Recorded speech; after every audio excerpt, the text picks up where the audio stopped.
शांति। सम्मानित मंच,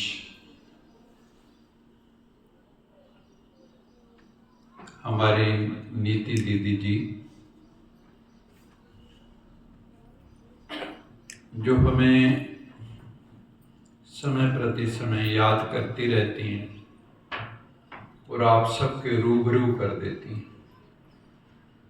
ताकि हम आपसे रूह रिहान कर सके। हमारी निजा बहन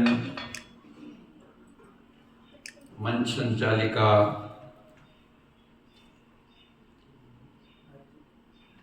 आरती बहन, सुमन बहन और सभा में उपस्थित सभी भाइयों तथा बहनों, अभी हम सब सुन रहे थे नितिन भाई जो कि ईश्वर के वरदान से संपन्न हैं और मुझे ये कहते हुए बड़ा संतोष होता है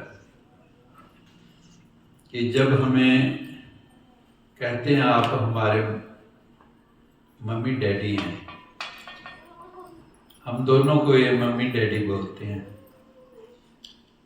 तो हमें इतना संतोष होता है, गर्व महसूस होता है कि देखो हमने ऐसा लाल पैदा किया है।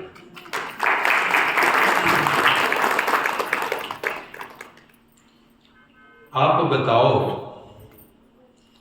अगर रसगुल्ले में चाशनी ना हो तो रसगुल्ला कैसा लगेगा? फीका फीका गुल्ला लगेगा, कहते हैं। रस तो है नहीं ना। अभी हम जो प्रोग्राम सुन रहे थे गीतों के द्वारा, गीत संगीत और प्रभु से प्रीत, ये नितिन भाई ने समय बांध दिया, हम सबको जोड़ दिया उस परमेश्वर से जिसकी जयंती मनाने के लिए, शिवरात्रि मनाने के लिए हम सब यहाँ एकत्रित हुए हैं। ये गीत संगीत ऐसा होता है जो पत्थर को भी मोम कर देता है। हृदय जो पत्थर जैसे होते हैं, पिघलते नहीं।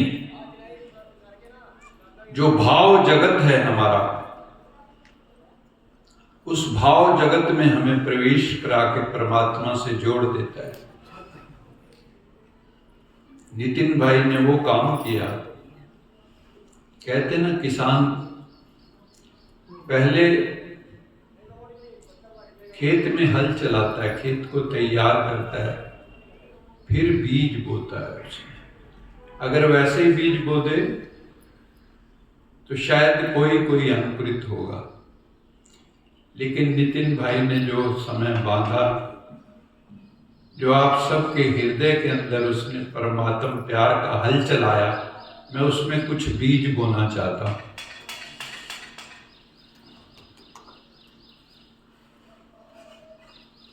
सर्वप्रथम आप सबको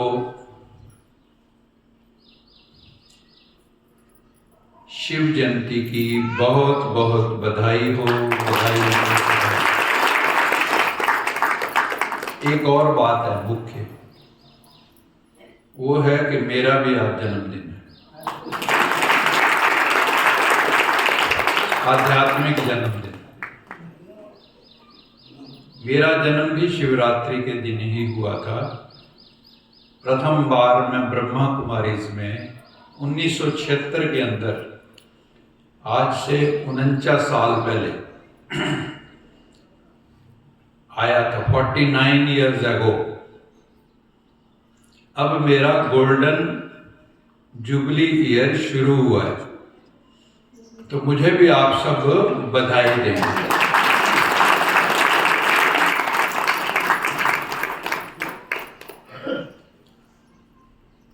ये आपके पास हुआ। रूपनगर वाले कितने भाग्यवान हैं। जब मैं शुरू में आया तो मैंने देखा थोड़े से बैठे, फिर मैंने देखा माताएं बढ़नी शुरू हो गई हैं, और माताएं सदा बड़ी होती हैं। किसी भी सभा में चले जाओ सत्संग वाली, वहां पे कौन ज्यादा होते हैं? माताएं। क्यों माताएं ज्यादा क्यों होती हैं? क्योंकि माताएं प्रभु की रिप्रेजेंटेटिव हैं। माताएं कौन हैं? जो गुण भगवान में बताए जाते हैं वो माताओं में प्रकट रूप में होते हैं। ऐ मां तेरी सूरत से अलग भगवान की सूरत क्या होगी, उसको नहीं देखा हमने कभी, पर उसकी जरूरत क्या होगी। जब मां को देख लिया तो परमात्मा को देख लिया। इतना गायन है आपका, अपने लिए तारीफ। और शिव ने भी कहां रखा माताओं को? कहां रखा? सिर पे चढ़ा के रखा। माताओं को कहां रखा? गंगा को कहां धारण किया?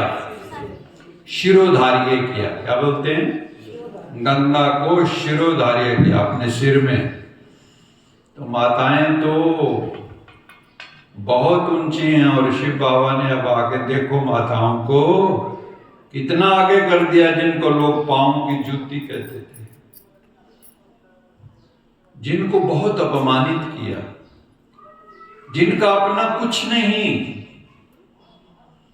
जिसके साथ मिल जाए जाति भी उसी की हो जाती है, उसकी अपना क्या है उसके पास। लेकिन उस नारी को शक्ति बना के शिव बाबा ने हमारे सामने लाखों की तादाद में सारे विश्व का परिवर्तन करने के लिए माताओं को आगे किया। क्योंकि भगवान जानता है कि ये माताएं ही वो काम कर सकती हैं, ये भाई ये काम नहीं कर सकते। ये रीढ़ की हड्डी तो बन सकते हैं, पीछे रह सकते हैं। रीढ़ की हड्डी कहां होती है? बैक में होती है। तो ये बैकबोन है। भाई कौन है? बैकबोन। लेकिन सामने कौन आ रही हैं? माताएं। आज माताएं देखो सारे विश्व में पहुंच गई हैं। कितना माताएं डर के रहती, कितना सुरक्षा। और शिव बाबा ने शेरनियां बना के इनको कहीं भी भेज दिया। जाओ करनाल जाओ, अमृतसर जाओ, रूपनगर जाओ, शाहबाद जाओ, जहां कहा वहां कोई नहीं जानता, लेकिन वहां जाके अपने प्यार से सबको अपना बना लिया। ये कला भगवान ने हम सबको सिखाई, और हम सबको भी भगवान क्या बनाने आया है? वो कौन शिल्पकार है? अभी सुना रहे थे ना, भगवान बहुत बड़ा शिल्पकार है। हम सब की भी वो मूर्ति बनाने आया है। अभी तक मंदिरों में मूर्ति की पूजा करते हो, सब करते हैं ना पूजा। कौन है वो देवी देवता जिनकी आप पूजन करने जाते हो? वो देवी देवता आप बन सकते हो। आप थे, आप फिर बन सकते हो। भगवान ने आके कहा कि तुम्हारे भीतर वो चिंगारी है, उसके ऊपर राख आ गई है, और तुम समझते हो आग बुझ गई है। उस राख को थोड़ा हटाओ, देखो चिंगारी फिर जल रही है। भगवान वो राख हटा रहा है इस वक्त, और तुम्हारे भीतर वो ज्वलंत आत्मा। बाबा कहते हैं जिंदा होके जियो। तो जिंदा है तो जिंदगी की जीत में यकीन कर। अगर कहीं है स्वर्ग तो उतार ला जमीन पर। तो जिंदा है तो जिंदगी की जीत में यकीन कर।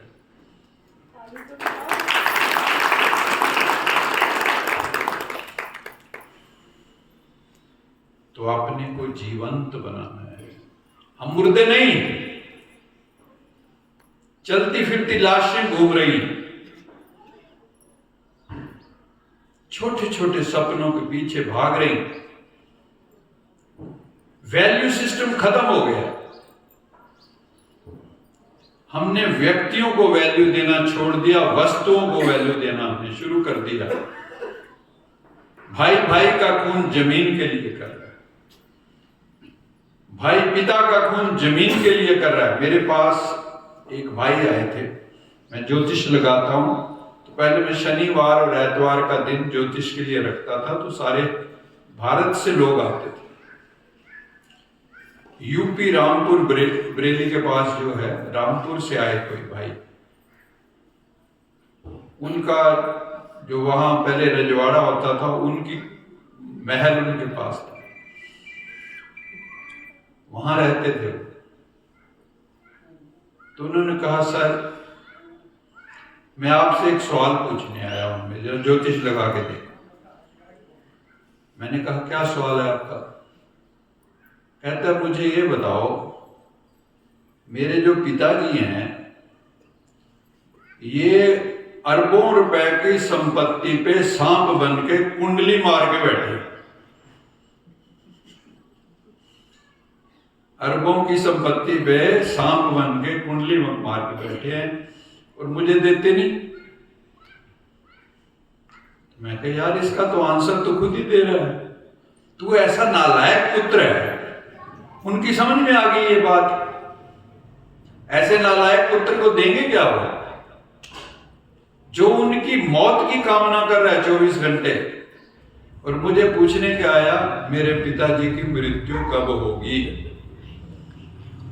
आप बताओ, ये सत्य बोल रहा हूं, ये मैं कोई इधर उधर की कहानी नहीं सुना रहा आपको, ये है आज की दुनिया। तो इसलिए प्यारे भाई और बहनों, नितिन भाई ने आपको बहुत आनंद में ले गए। मुझे तो ऐसे लग रहा था कि जैसे मां लोरी दे के सुला देती है, मन शांत हो जाता है। ऐसे नितिन भाई ने गीतों के द्वारा, संगीत के द्वारा हमें उसकी दुनिया में ले गए जहां कोई आवाज ही नहीं। आवाज के द्वारा आवाज से परे की दुनिया में ले गए। और जब हम समाधि लगाते हैं, योग लगाते हैं, तो एक अवस्था आती है, उसको कहते हैं निर्विकल्प समाधि। समाधि मैंने जहां धी मैंने बुद्धि, जहां बुद्धि समत्व को पा लेती है उसको कहते हैं समाधि। तो वहां जाके इंसान बस, मुझे कुछ नहीं चाहिए, पाना था सो पा लिया, जाना था तो जानना था सो लग गया पूरा निशाना, काम क्या बाकी रहा, पा लिया कि जो था पाना, काम क्या बाकी रहा, लग गया पूरा निशाना। मेरे पिताजी को जब ज्ञान हुआ, निमित्त बना मैं, पहले हमारी बहस चलती थी बहुत, हमें रात को 2-2 बज जाते थे बाप बेटे को। उनको एक ही होती थी प्रश्न, कहता है, मेरे पिता कहते थे कि जब भगवान वहां आके बैठ जाते हैं माउंट आबू में, तो सारी दुनिया क्या सुननी हो जाती तो उस वक्त दुनिया को कौन चलाता है? ये उनका प्रश्न। इस तरह के और बहुत प्रश्न थे, उसका मैं समाधान करता था कि ये एक मशीनरी की तरह सिस्टम है। ये world drama is just like a machinery. आपकी जिंदगी में भगवान दखल देने कभी आता है? मान लो आप कोई पाप भी करना चाहते हैं, आपकी अंतरात्मा का सतोगुण तो बोलता है, प्लीज डोंट डू दिस, ये मत करो, ये मत करो, ये मत करो, 3 बार कहेगा। उसके बाद कहेगा गर्त में जा मर। अगर मैं आपको किसी को कहूं कि ये मुर्गा है और इस मुर्गे का गला काट दो, जिन्होंने नहीं काटा कभी, तो आपको कैसा लगेगा? कर सकते हो। लेकिन जो कसाई है, जो रोज बकरे को काटता है, मुर्गी को काटता है, उसकी अंतरात्मा कहां गई? उसकी आत्मा भी कहते मर गई। वैसे कहते आत्मा कभी मरती नहीं, जिसकी जमीर मर गई उसका सब कुछ मर गया। आजकल मरे हुए जमीर वाले लोग जिंदा हैं, तो इसलिए ये धरती लाशों का ढेर है, चलती फिरती लाशों का। हे अर्जुन, गीता में भगवान अर्जुन को कहते हैं, हे अर्जुन ये सब मरे पड़े हैं। क्यों कहा? ये सब मरे पड़े हैं, दिखा दिया। जो अपने भाइयों को, 5 भाइयों को 5 गांव नहीं दे सका, तो जिंदा है और उन्हीं का साम्राज्य लेके बैठा है। वो जिंदा है या उसकी अंतरात्मा मर चुकी? क्या कहें? हम आत्माएं भगवान को पूरी तरह से भूल चुकी हैं। हम कब याद करते हैं उसको? भगवान को याद कब करते हैं ना?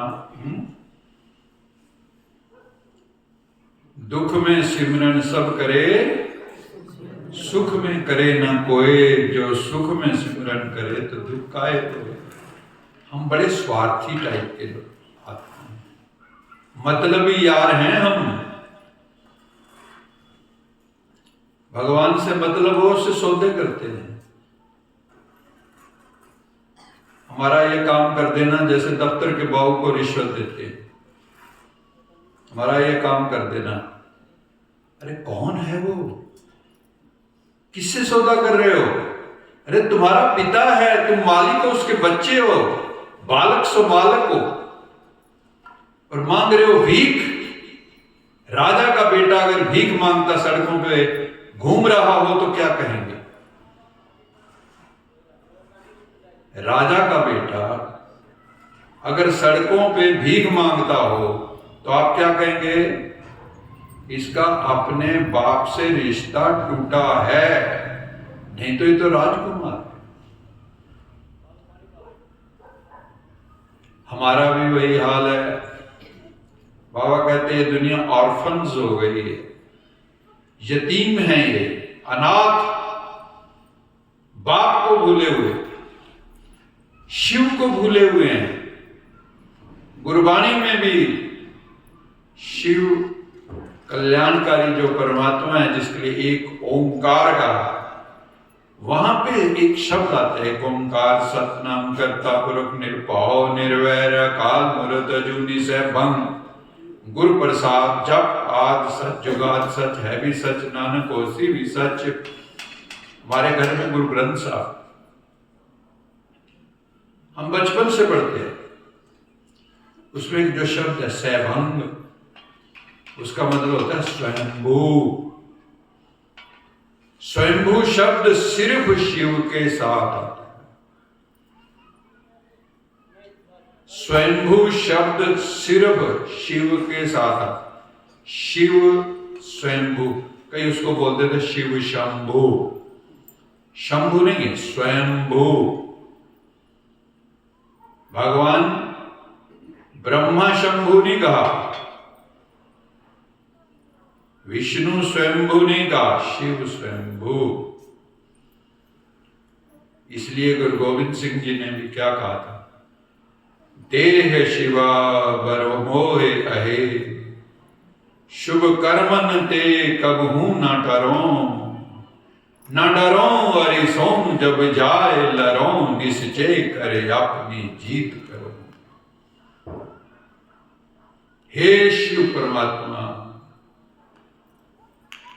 मुझे ऐसा वरदान दे, दे शिवा वर मोहे कहे, शुभ कर्म न ते कबहू न डरे। मेरे से हमेशा शुभ कर्म ही हो, मैं उससे कभी विलग ना हूं, मैं उससे कभी अलग ना हूं, मेरे द्वारा निरंतर शुभ कर्म हो। देह शिवा वर मोहे कहे, शुभ कर्म न ते कबहू न डरो। मैं उससे कभी डिगू ना डरो हरि सों जब जाए लरो। हरि मैंने शत्रु। हमारे हरि कौन है? काम, क्रोध, लोभ, मोह, अहंकार, ईर्ष्या, द्वेष, आलस, भय, प्रमाद।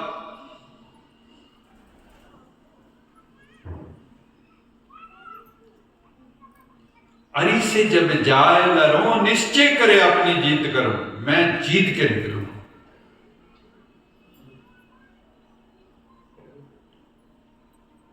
इसलिए शिव भगवान भी हमें इस समय यही कहते हैं, उनके बस दो ही संदेश हैं संपूर्ण मानवता को, पवित्र बनो, योगी बनो। भगवान का क्या संदेश है? मेरे साथ सभी बोलेंगे, पवित्र बनो, योगी बनो। पवित्र बनो, योगी बनो। पवित्र बनो, योगी बनो।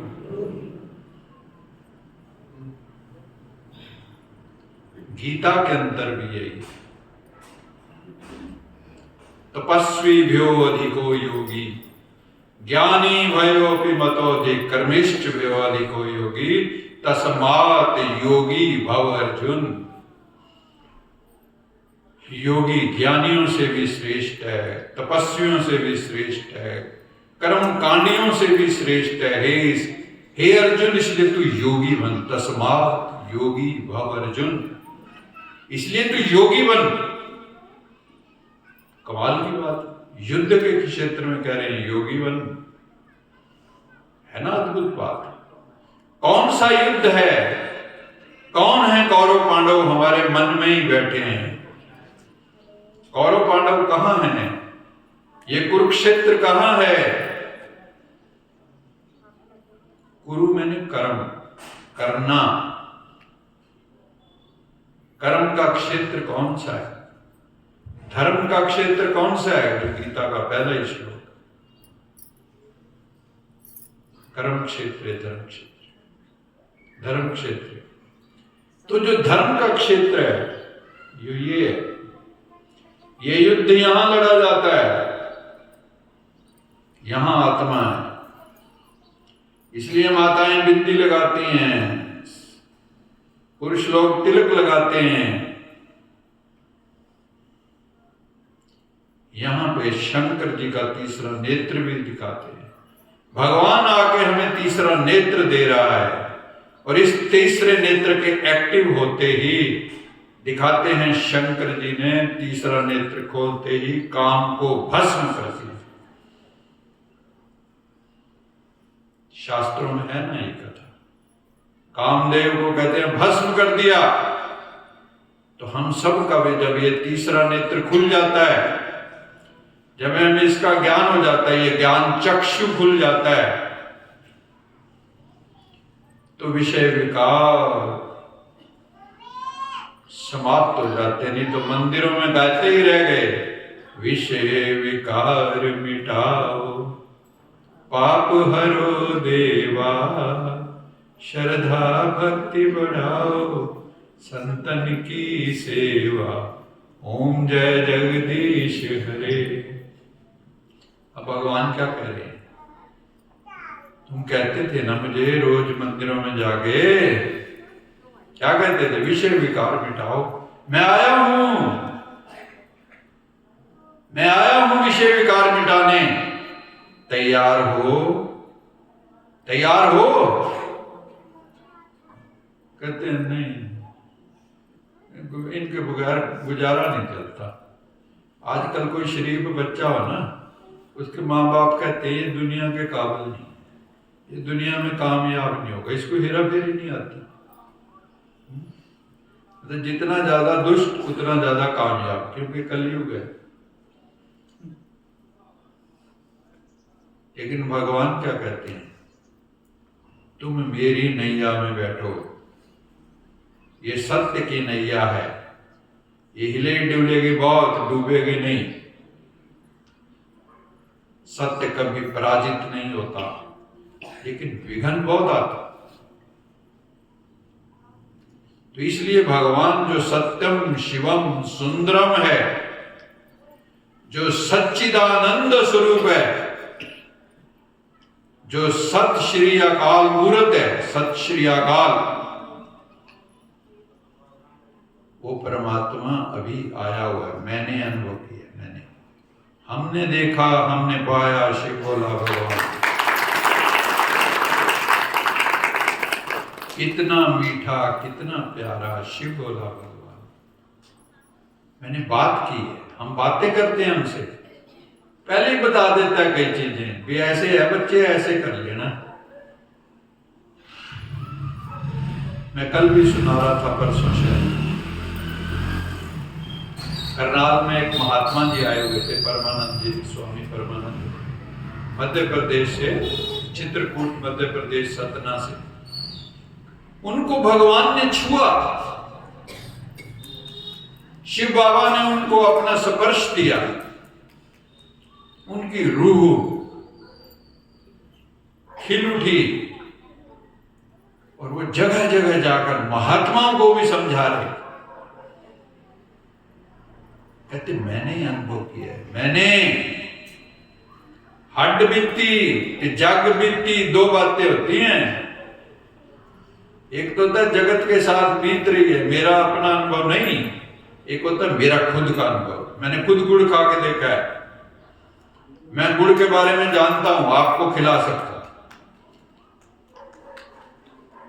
तो भगवान रूपनगर वासियों, अपना रूप स्वरूप सुधार लो।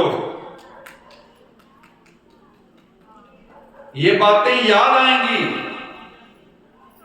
जब शरीर छोड़ रहे होंगे, कह हो वाह, ये बात सुनी थी, भगवान अब आया है। उस वक्त भी आपको पता लगेगा कि याद दिलाने आएगा वो। तुम्हें संदेश दिया था ना, तुम फिर वही जाके अपने घर गृहस्थ में ग्रसित हो गए। तुम्हारी फिर वो मगरमच्छ दिखाते ना, गज और ग्रहा की कथा है ना, हाथी को मगरमच्छ पकड़ लेता है माया के रूप।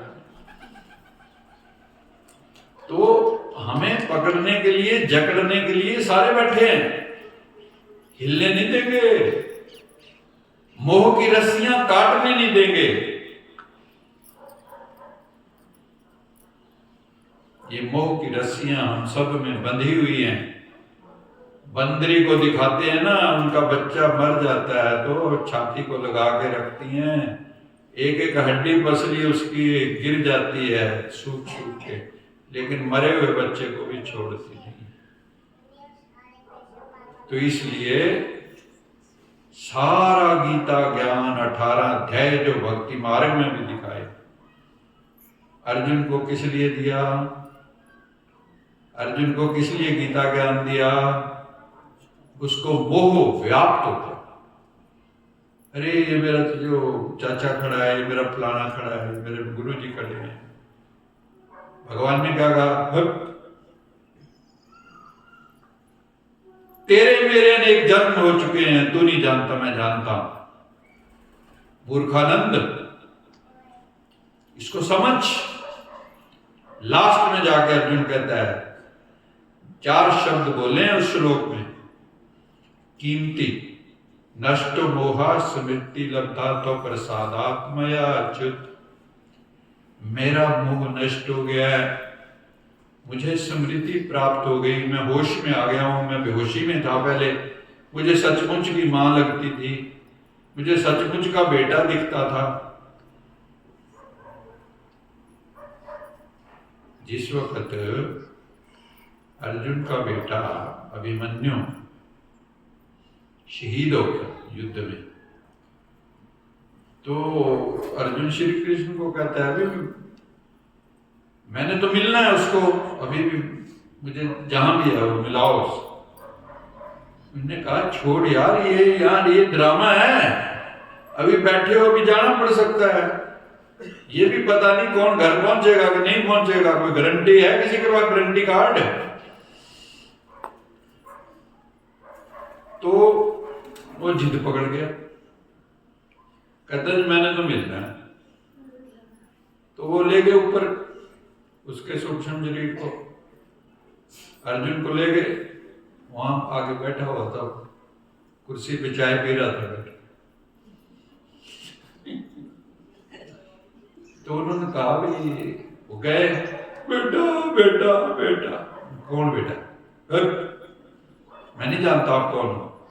कहते वो नीचे, तू कहता वो तो पाठ था, रामलीला का पाठ था, मैं करके आ गया, अब तुम्हें कोई सचमुच का अनुमान थोड़ी था है? ये सारे जो हमारे रिश्ते हैं ये माया जाल है, इंद्रजाल। इसको पारदर्शी दृष्टि से देखो, एक्सरे की दृष्टि से देखो, तब दिखाई देगा सत्य क्या है। इन बहनों ने देख लिया, ये भाई जी आए माउंट आबू से, हम वहां जाते हैं, इन्होंने अच्छे से अनुभव कर लिया, नहीं तो इनको क्या जरूरत थी घर छोड़ने की? बहनों को क्या जरूरत है, ये भी अपना घर गृहस्थ में लगी होती है आपकी तरह। ये सारी शिव शक्ति सेना है, ये बॉर्डर पे बैठी तुम्हारी रक्षा करने के लिए। जैसे बैठे ना मिलिट्री वाले, क्यों बैठे हैं वहां? उनके बच्चे नहीं है घर पे, आपके कारण क्यों बैठे हैं अभी वहां? ताकि आपकी सुरक्षा हो जाए। ये बहनें क्यों शिव सैनिक बन गए हैं सही अर्थों में? ताकि आपकी रक्षा हो सके। ये रोज बताती हैं, सुन लो सुन लो, हे कुंभकर्णों, हे कुंभकर्णियों, जाग जाओ, शिव की सेना तुम्हारे द्वार पे खड़ी, तुम्हारे द्वार खड़ा भगवान भगत भर दे रे जोली। भगवान खुद तेरे द्वार पे आके खड़ा है और तू उसकी तरफ देख नहीं रहा है। तूने खिड़कियां बंद कर ली, सूरज उदय हुआ था, मैं तो सोऊंगा, मैं तो सोऊंगा, मैं तो सोऊंगा। सो जा, मरेगा फिर उठेगा रोता हुआ। तो इसलिए योगी बनो, पवित्र बनो, मन वाणी कर्म से पवित्र बनना है, उल्टी सुल्टी थिंकिंग नहीं। नहीं तो निंदा पुराण सबसे बड़ी पुराण है, 18 पुराण है भारत में, सबसे बड़ी पुराण कौन सी है? निंदा पुराण।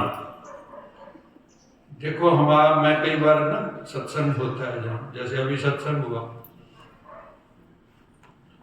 तो एक होता है संपुट पाठ। संपुट पाठ जानते हो आप लोग? जिसमें संपुट लगता है। जैसे ये है अपना महामृत्युंजय का मंत्र है, वो मंत्र क्या है? ओम त्र्यंबकम यजामहे सुगंधिम पुष्टिवर्धनम उर्वारुकमिव बंधनात् मृत्युर्मुक्षीमामृतात् ओम ह्रौम जूम सह। ये ओम ह्रौम जूम सह उसका संपुट है, तो उसकी शक्ति को कई गुना कर देते हैं।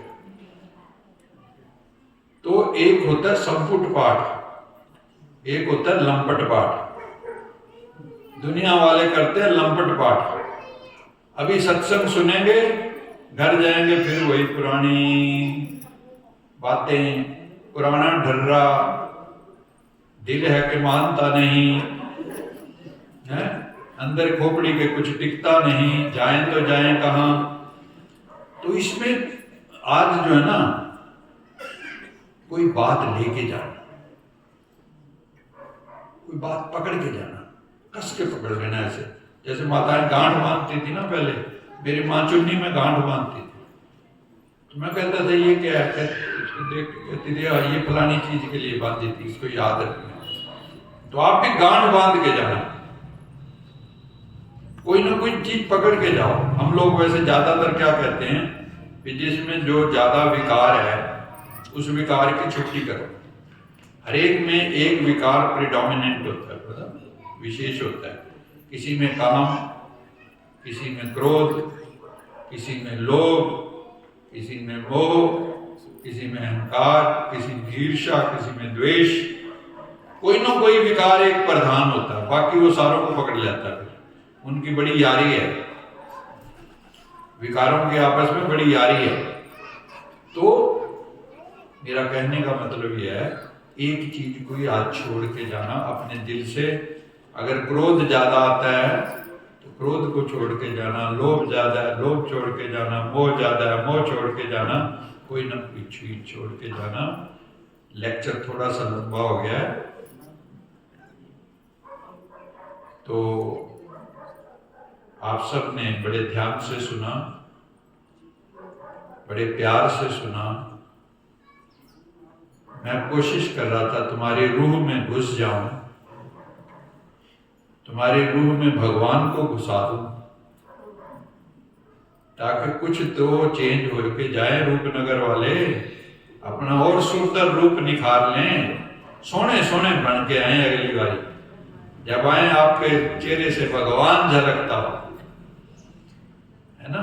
जब आप अगली बार आओगे तो जिनके चेहरे से भगवान झलकता है वो मौज में होते हैं, मस्ती में होते हैं। हम तो अपनी मस्ती में आग लगे चाहे बस्ती में, हम तो अपनी मस्ती में आग लगे चाहे बस्ती में।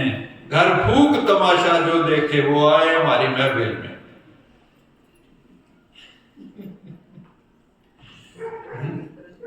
समझ में आई? ये दुनिया अभी जो है ना जाने वाली है।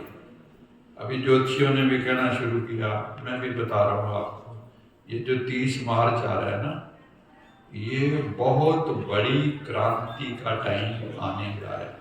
ये जो 30 मार्च 25 का है, और अगले उसमें 7 साल धरती के ऊपर खूब उथल पाथल माचेगी। जो अच्छी शक्तियां, अच्छे लोग, वो भी इकट्ठे होंगे। अब जैसे आप इकट्ठे हुए बैठे, आप सारे अच्छे लोग हो। इसमें रूपनगर में बहुत लोग रहते होंगे, लेकिन हीरे जवाहरात की दुकान पे कौन जाता है? हीरे जवाहरात की दुकान पे कौन जाता है बताओ? और सब्जी मंडी में कौन जाता है? जिसके पास थोड़े से भी पैसे हो सब्जी मंडी में चला जाएगा, लेकिन जिसकी गांठ में मोटे पैसे होते हैं ना, वो सत्संग में आता है। ये हीरे जवाहरात की दुकान है। और आप हीरे जवाहरात के ग्राहक हो, तो आपकी अंटी में, आपकी जेब में अच्छा माल है, आत्मा रूपी अंटी में। कुछ पुण्य कर्म आपने किए होंगे जो आपको भगवान की बात सुनने को मिलती है। जिनको विकारों के बुखार चढ़े हुए हैं, उनको कुछ भी दो ना कड़वा कड़वा लगता है। भगवान का सत्संग कड़वा कड़वा लगता है। क्यों? विषय विकारों ने उनकी मन की जीभ का स्वाद खराब कर रखा है। ठीक है? आप तो बड़े अच्छे हो, आप जैसा मैंने कोई देखा ही नहीं। बड़े प्यारे लोग हैं, बड़ी प्यारी आत्माएं, प्रभु के प्यारे, प्रभु के बच्चे बन जाओ। क्या बनना है? प्रभु के क्या बनना है? तो प्रभु के बच्चे कैसे होंगे? कैसे होंगे प्रभु के बच्चे? प्रभु जैसे। प्रभु कैसा है?